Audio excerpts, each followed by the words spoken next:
tout le monde, alors aujourd'hui je vais vous parler de mes derniers coups de cœur, toutes catégories confondues. Il y aura des jeux de société, un film, de la lecture, des loisirs, une partie food aussi. C'est un petit peu un mélange de tout ça. C'est une vidéo que j'intitule Mes petits bonheurs et que j'essaye de faire une fois par saison, donc environ 4 fois dans l'année.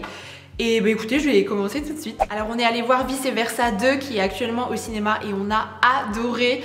J'avais déjà beaucoup apprécié le 1 mais le 2 était tout aussi réussi je trouve. Donc pour vous résumer rapidement, on se replonge dans l'esprit de Riley et on retrouve les différentes émotions qu'elle connaissait déjà enfant, à savoir joie, tristesse, colère, dégoût et peur. Mais Riley est désormais adolescente et du coup elle va découvrir de nouvelles émotions qui prennent place comme l'anxiété, l'embarras, l'ennui et envie. Donc toutes ces émotions arrivent avec la puberté et puis elles vont un petit peu bouleverser finalement l'équilibre de Riley. C'est un film qui met notamment en avant les difficultés que l'on peut ressentir pour s'accepter à cet âge.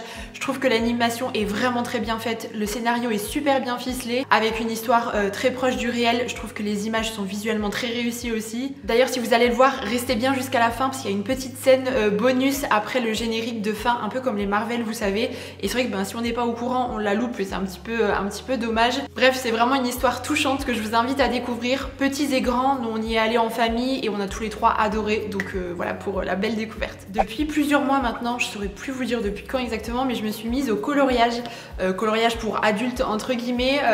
En fait c'est une belle alternative à l'aquarelle je trouve, parce que je suis toujours aussi adepte de l'aquarelle, mais c'est vrai que parfois j'ai pas forcément l'envie ou le temps de sortir le matériel avec l'eau etc, et c'est pas forcément adapté selon la situation, et je trouve que le coloriage comme ça c'est une bonne alternative. Donc moi j'avais acheté mon matériel chez Action, franchement ça coûte 3 fois rien. Ils font des gros blocs de coloriage comme ça avec différentes thématiques. Celui-ci est plutôt axé sur les fleurs mais il y a plein de catégories différentes. Je trouve que c'est une activité qui est très relaxante, ça permet de se vider la tête à nouveau. C'est un petit peu dans la même idée pour éviter les écrans et avoir voilà, une activité qui soit assez calme. Parfois j'aime bien me mettre une musique un peu douce en même temps. Ça me permet voilà, d'avoir mon petit moment à moi le soir notamment, j'aime bien faire ça. Et j'en profite pour vous parler des feutres que j'utilise puisque j'ai régulièrement la question sur Instagram notamment. Donc il y a deux types de feutres, notamment ceux-là qui sont à base d'alcool, qui sont très colorés et qui pop bien. Il y a un beau panel de couleurs et comme ils sont à l'alcool, ils ont tendance à traverser un petit peu, je vais vous montrer. Vous voyez là par exemple sur cette page là que j'avais réalisée, à l'arrière du coup la page est un peu condamnée puisque ça transperce. Donc c'est le cas ici puisque les feuilles sont relativement fines. Si vous faites ça sur du papier cartonné ou que vous dessinez par exemple, je pense qu'il n'y a pas de souci. Et du coup l'alternative ce sont ces feutres à base d'eau, donc ce sont les Aqua Maker. C'est la même marque que ceux-là, c'est simplement une autre version. Et ceux-ci ne transpercent pas du tout, ils font simplement un petit peu plus de traces je trouve quand je les utilise. Donc là j'avais opté pour des couleurs un petit peu plus neutres et plus douces pour compléter en fait simplement les feutres que j'avais.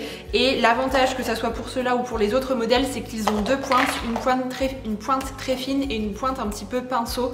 Donc c'est celle-ci et du coup je trouve que c'est bien pratique selon les tracés et les coloriages qu'on a à faire. Pour les tout petits éléments c'est pas mal d'avoir une pointe fine et pour les choses un petit peu plus vastes je trouve que la pointe pinceau c'est plus approprié. Donc voilà pour le petit point sur les coloriages et les feutres. C'est vrai que c'est pas forcément le genre d'activité qu'on va faire là pendant l'été puisqu'on a tendance à être plus en extérieur. Mais étant donné que les dernières semaines étaient assez pluvieuses, j'avoue qu'il y a certaines soirées où j'ai quand même bien apprécié faire ça. Ensuite je voulais vous parler lecture, donc maintenant je suis passée à la Kindle. Je vais pas vous refaire un topo là-dessus puisque je vous en ai parlé vraiment en détail dans mon dernier weekly vlog, si je dis pas de bêtises, il me semble que c'est ça. Donc voilà, si vous voulez connaître un petit peu tout mon avis détaillé, le modèle que j'ai et puis les avantages et les inconvénients, je vous renvoie à la vidéo. Mais aujourd'hui je voulais surtout vous parler du livre que j'ai lu et terminé, à savoir Kilomètre Zéro de Maud Ankawa, et je l'ai vraiment adoré. Je vais vous lire un petit peu le résumé pour vous en dire plus sans trop vous en dire justement. Donc Maëlle, directrice financière d'une start-up en pleine expansion, vit le rythme effréné de ses journées. Sa vie se résume au travail, au luxe et à sa salle de sport. Ses rêves, quels rêves? Cette vie bien rodée ne lui en laisse pas la place. Jusqu'au jour où sa meilleure amie, Romane, lui demande un immense service. C'est une question de vie ou de mort. Maëlle est sceptique et elle accepte la mission malgré elle. Elle rejoint le Népal où l'ascension des Annapurnas sera un véritable parcours initiatique. Quand la jeune femme prend conscience que la réalité n'est peut-être pas celle que l'on a toujours voulu lui faire croire, c'est sa propre quête qui commence. C'est au cours d'expériences et de rencontres bouleversantes que Maëlle va apprendre le secret du bonheur profond et transformer sa vie, mais réussira-t-elle à sauver son amie? Et alors j'ai été complètement absorbée et transportée par le livre qui je trouve nous fait nous questionner un petit peu sur notre façon de réagir aux différents événements quotidiens qu'on peut rencontrer. Des trucs tout bêtes parfois, mais c'est vraiment un livre qui nous invite à mettre l'accent sur l'instant présent et c'est ce qui m'a beaucoup plu. En fait, j'ai vu ce bouquin un petit peu comme un outil de développement personnel, mais sous forme de roman.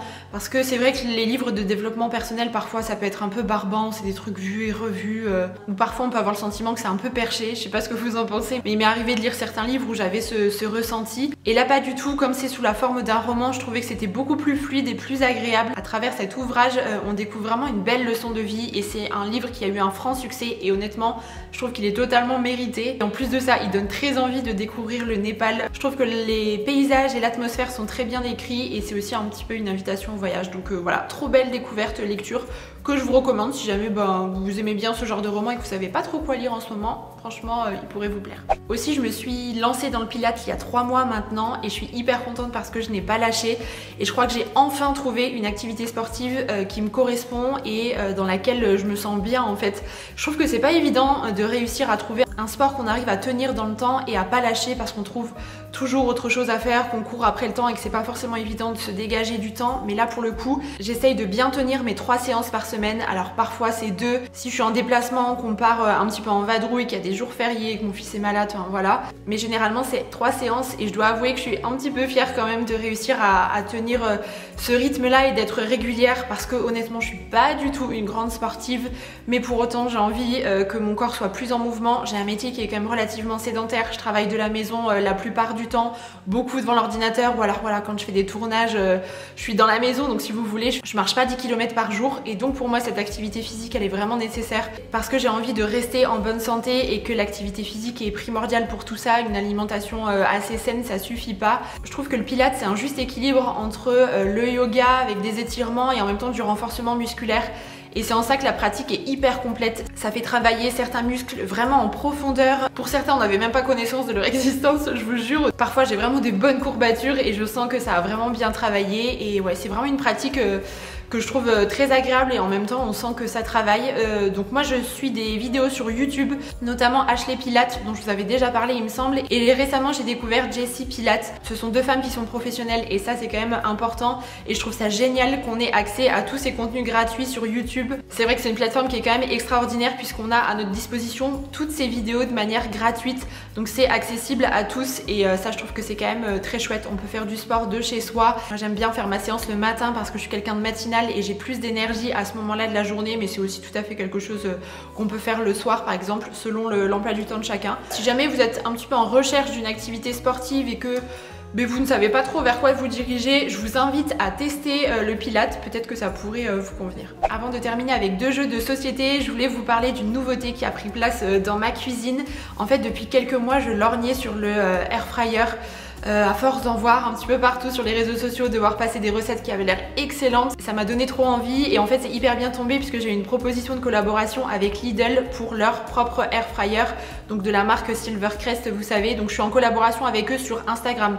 Pas du tout dans cette vidéo parce qu'ils sont même pas au courant en fait que je fais cette vidéo, mais comme c'est vraiment un coup de cœur je voulais vous en parler, donc je suis obligée d'écrire la mention publicité produit offert puisque le air fryer m'a été offert par la marque, mais je suis pas du tout payée pour vous en parler et comme je vous l'ai dit, ils ne savent même pas que je tourne cette vidéo. Bref, maintenant que le contexte est posé, bon, je pense que vous connaissez un peu tous le principe, mais c'est comme une sorte de friteuse, mais sans huile si vous voulez. Les aliments ne baignent pas dans l'huile comme dans une vraie friteuse, dont on peut se servir pour faire des frites maison. Moi j'avoue que c'est pas forcément la fonction première parce qu'on mange des frites de temps en temps, mais ça reste quand même assez occasionnel. C'est plutôt pour cuisiner au quotidien puisqu'on peut cuire, rôtir et griller aussi. Donc moi je m'en sers par exemple pour faire des petites pommes de terre hyper croustillantes, vous savez, c'est trop rapide.